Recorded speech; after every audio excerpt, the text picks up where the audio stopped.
a journalist for The Spectator, is in our London Millbank studio. Douglas, good afternoon to you. We'll get Douglas. Good afternoon. Actually, he's on the phone. Thank you very much, Douglas. How is the refugee debate likely to be changed by this? Well, I've believed for some time that the interesting thing about the refugee crisis and debate is that effectively what we've been seeing is politicians across Europe attempting to follow public opinion. But public opinion doesn't know what it wants and is deeply confused. On the one hand, we have perfectly legitimate humanitarian concerns. On the other, we have perfectly legitimate concerns about the people coming in, who they are, the numbers, and so on. And what you see in this debate is very interesting. When that young Syrian boy was washed up on the shore of Turkey in the summer, suddenly the debate became refugees welcome. I said for some time there would be another spin of this, which would be when the first refugee was involved in a terrorist incident. That seems now to have happened, and there will be another spin of the wheel, and it could go in a very different direction. Now, I think it can't be overstated the crisis this presents to mainstream European politicians who have been supporting the breakdown of borders both within and externally of Europe in recent months and years. Jean-Claude Juncker, the President of the European Commission, was on television last night berating critics of the asylum and integration and borderless policies that Juncker has overseen. He berated the critics. He said he didn't want to listen to them. The person who seems to be involved in the attacks on Paris was, he said, not a refugee but a criminal. And the question we have to ask Jean-Claude Juncker and Angela Merkel and others now is, what is your system at the point of entry to tell the difference between a refugee and a criminal, as you say? What process do you have in place? Because I think the answer is there is no process. And these people know this now, and that they know that their political futures are quite rightly on the line.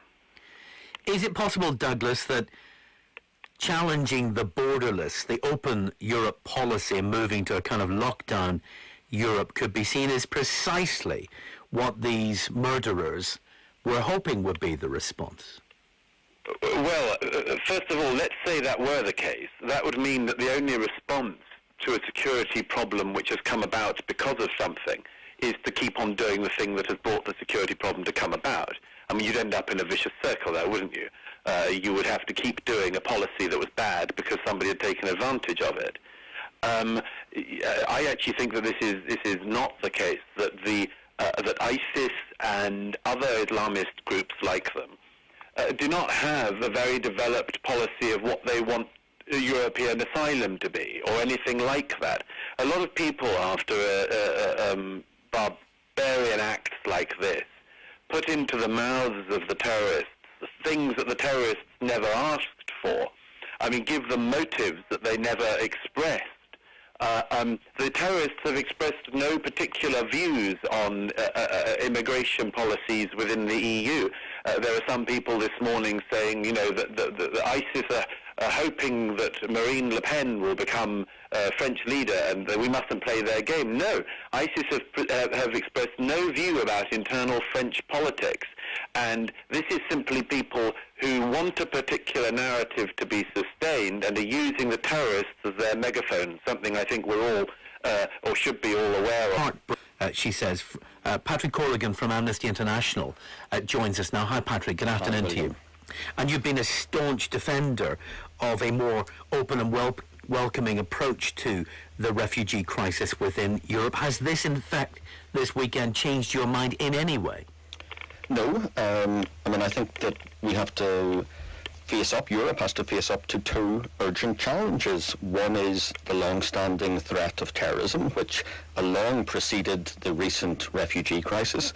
The second challenge is indeed that refugee crisis, the fact that there are millions of refugees and asylum seekers on our borders because of the chaos and the war in the Middle East and North Africa, caused by ISIS, caused by Assad, and caused by others for whom the chaos, the war, and the refugee crisis are all good, and they want to foment more crisis, they want to foment more division. And despite what Douglas Murray says, I mean, I think that we have to use our brains here in analysing the motivation of ISIS, what it is they want to achieve by the attacks in Paris, and not blindly follow an agenda that they're setting for us or a trap they're setting for us. And I think that right now we need European leaders to carefully distinguish between those two challenges and understand that Europe's security is not best served by turning its back on a global refugee crisis. Instead, what we need, and to pick up some of the points that Douglas has made, what we need to ensure is an orderly, organised control admission of those who are fleeing the horrors of ISIS and Assad. And what would be much more dangerous is essentially to close our borders and instead revert to the sort of mass, unregulated flow which we have seen over recent years. You know, Europe's easternmost shores are only 6 miles away across the Med from where these people are fleeing. They will come, it's a matter of choice for European governments, whether they come in a regulated fashion, which gives us the chance to do identification, security checks, and weed out potential bombers, or whether we revert to an unregulated flow where we have no such controls. I know which I prefer. Douglas. Pardon me, that is a totally false dichotomy, and you know it. A totally false dichotomy. You are saying that the status quo is something we have to put up with, and we've got to choose between a worse version of the status quo or this one. That isn't the choice, actually, that Europe faces.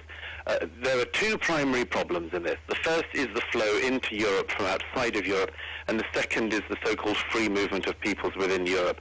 The second of those, I think we can safely say, will almost certainly fall apart in the coming weeks, if it hasn't already. That the free movement in the so-called Schengen area and so on is a very insecure thing, which many people warned was the case for many years and were ignored for saying.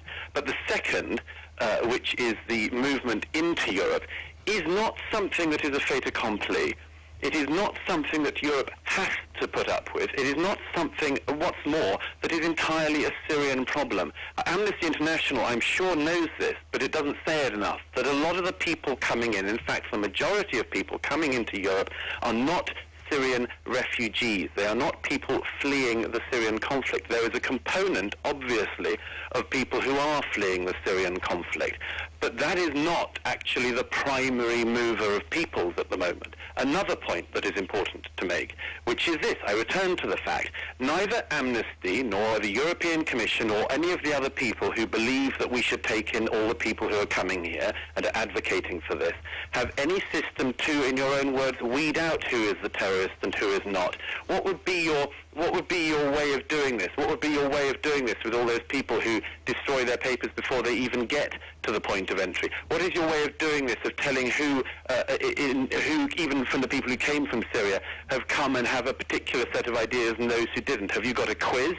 Have you got some interrogation process? Have you got anything that you know that works? Or are you making up on the hoof and hoping and keeping your fingers crossed that it'll be okay? Patrick?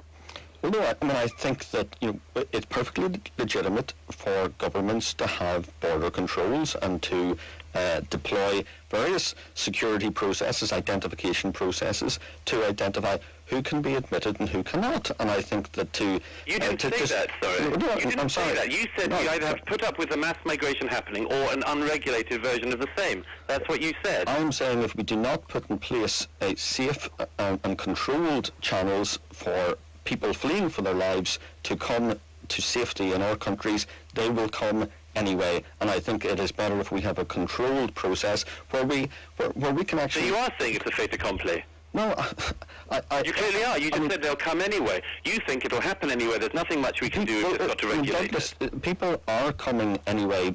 People are fleeing across the Mediterranean in boats. People are fleeing in the backs of refrigerated lorries. People are coming anyway. We need to put in place controlled, regulated, safe for them and safe for us mechanisms in place. But I think... Does that mean, Patrick, that it's not safe at present? It is not safe at present for those who are being forced into the backs of refrigerated lorries and into rickety boats. No, and let's just remember as well, it's also not safe. Let's just remember this. It's also not safe for the people who want to go and have dinner in Paris, or the people who want to go to a rock concert in Paris. It's also not safe for the people who want to go to see a football match in Paris. So let's remember them as well, will we? Let's go to Patrick. Yeah, Patrick. I mean, if I could actually respond to a question fully, it would be helpful.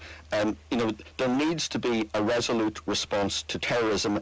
What we know so far, and the full facts will emerge in the fullness of time, what we know so far is that all or the majority of the attackers involved in the Paris attacks were French or Belgian. There's some doubt about some of the others. There was a passport found near the body of one of the suicide bombers. It remains to be seen if that belonged to that person, how they entered Europe, how they entered France. But what we know so far is that the bombers, the attackers, the gunmen, were French and Belgian. So restricting our borders to refugees does not make us safer by one iota. Sadly, there is no shortage of homegrown jihadists, whether that's in France, Belgium or Britain, if we look back to the July 7th attacks. And I think what we need to do is respond to this threat with our brains, and we need to resist the temptation to cast refugees into this bogeyman position. They are the people who are fleeing Assad and fleeing ISIS. We cannot and should not turn our backs on them, nor should we let it sow further division within our society